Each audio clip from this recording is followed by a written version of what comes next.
Assalamualaikum warahmatullahi wabarakatuh. Alhamdulillah, assalatu wassalamu ala rasulillah. Sobat Smart Syuhada yang dirahmati Allah, marilah kita senantiasa meningkatkan iman dan takwa kita kepada Allah subhanahu wa ta'ala dengan cara meningkatkan amalan yang mengundang ridhonya dan menjauhi amalan yang mengundang murkanya. Karena kita tidak tahu kapan kita akan dimatikan oleh Allah dan dengan cara apa Allah mematikan kita. Allah Subhanahu wa taala berfirman dalam surah Al-An'am ayat 31, A'udzu billahi minasyaitonir rajim. Bismillahirrahmanirrahim.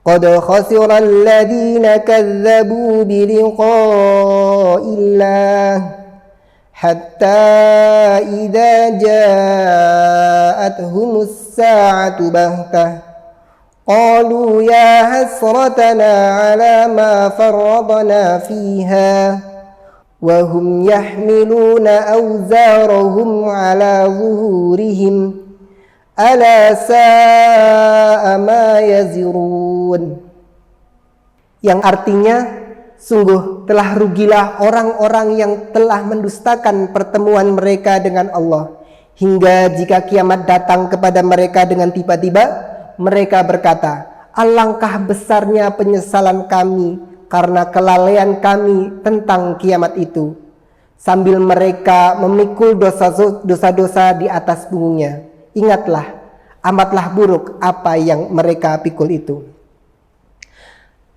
Lalu apakah kita akan selamat dari dahsyatnya hari pertemuan itu, dahsyatnya hari kiamat itu? Harta bisa jadi membawa kita kepada kemakmuran di dunia. Harta bisa jadi membuat kita jadi orang terpandang di dunia. Anak bisa jadi membanggakan kehidupan orang tuanya di dunia. Anak bisa jadi membantu dan menolong pekerjaan mereka di dunia. Akan tetapi, apakah di hari pertemuan itu harta dan anak dapat bermanfaat bagi kita? Allah Subhanahu wa taala berfirman, A'udzu billahi minasyaitonir rajim. Bismillahirrahmanirrahim. Yauma la yanfa'u malun wa la banun illa man atallaha biqalbin salim, yang artinya yaitu pada hari ketika harta dan anak-anak tidak berguna kecuali orang-orang yang menghadap Allah dengan qalbin salim, hati yang bersih. Surat Asy-Syu'ara ayat 88-89. Qalbun salim atau hati yang bersih merupakan hati yang terbebas dari penyakit-penyakit hati seperti syirik, keraguan, kemunafikan, hasad, dendam, dengki, riya, sombong, sum'ah, dan bersih dari mencintai keburukan dan kemaksiatan. Agar kita memiliki qalbun salim atau hati yang bersih, maka sangat penting bagi kita untuk melakukan tazkiyatun nafas atau pensucian jiwa. Apa pentingnya tazkiyatun nafas? Tazkiyatun nafas sangat penting. Karena apa? Karena hati adalah cerminan dari jasad. Sebagaimana Rasulullah SAW bersabda, ingatlah bahwa di dalam jasad itu ada segumpal daging. Jika ia sehat, maka sehatlah seluruh jasadnya. Kalau dia sakit, maka sakitlah semua jasadnya. Ketahuilah bahwa ia adalah hati. Dan yang kedua adalah, jika kita melakukan tazkiyatun nafas, maka hati kita akan bersih, hati kita akan tenang, hati kita akan tentram. Atau dalam istilah lain adalah nafsul mutmainnah, jiwa yang tenang, sebagaimana dalam surah Al-Fajr ayat 27 sampai dengan 30. A'udzu billahi minasyaitonir rajim. Bismillahirrahmanirrahim. Ya ayyatuhan nafsul mutmainnah irji'i ila rabbiki radiyatan mardiyah fadkhuli fi ibadi wadkhuli jannati. Artinya, hai jiwa yang tenang, kembalilah kepada Tuhanmu dengan hati yang puas lagi diridhoinya, maka masuklah ke dalam golongan hamba-hambaku dan masuklah ke dalam surgaku.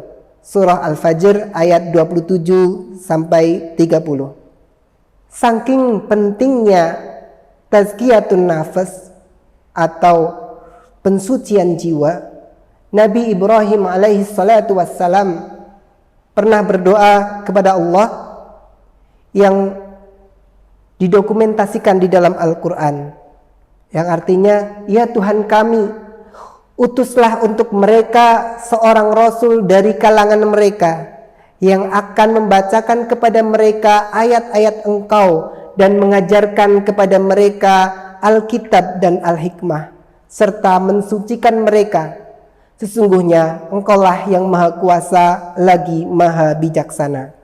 Quran Surat Al-Baqarah ayat 129. Dan Allah berfirman, yang artinya, Dialah yang mengutus kepada kaum yang buta huruf seorang rasul di antara mereka yang membacakan ayat-ayatnya kepada mereka, mensucikan mereka dan mengajarkan mereka kitab dan hikmah. Dan sesungguhnya mereka sebelumnya benar-benar dalam kesesatan yang nyata. Sehingga tugas Rasul adalah membacakan ayat-ayat Allah, mensucikan jiwa, serta mengajarkan Alkitab atau Al-Quran dan Al-Hikmah atau As-Sunnah.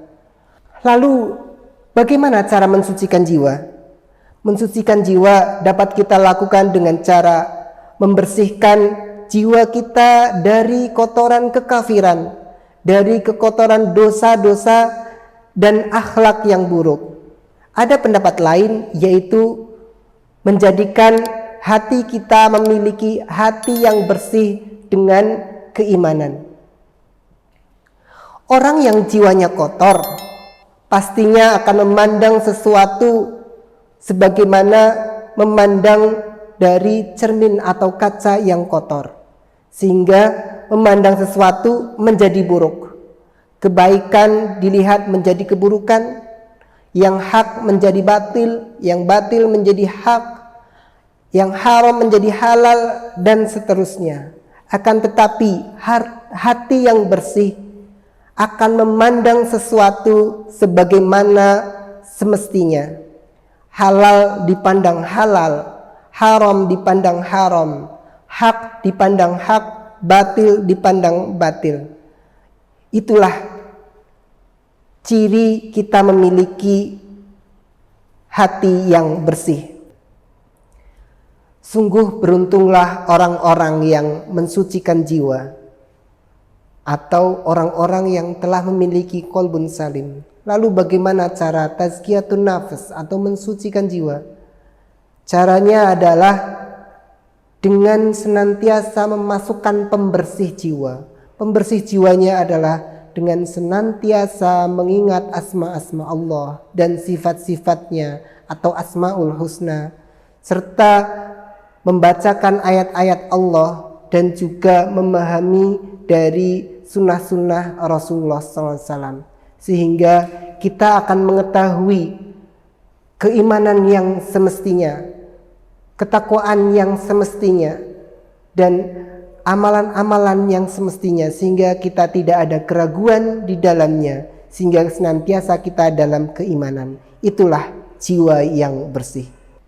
Oleh karena itu, di hari yang penuh barokah ini, di bulan Ramadan ini, di waktu-waktu yang doa kita mustajab, mari kita sisipkan satu doa di antara barisan-barisan doa kita, agar supaya hati kita menjadi bersih, hati kita menjadi tenang, sehingga kelak Allah memanggil kita menjadi hamba-hambanya yang pantas untuk bisa dimasukkan ke dalam jannahnya.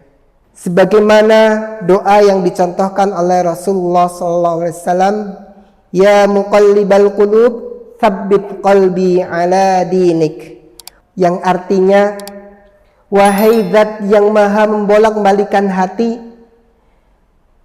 teguhkanlah hatiku di atas agamamu. Wallahu a'lam bishawab. Wassalamualaikum warahmatullahi wabarakatuh.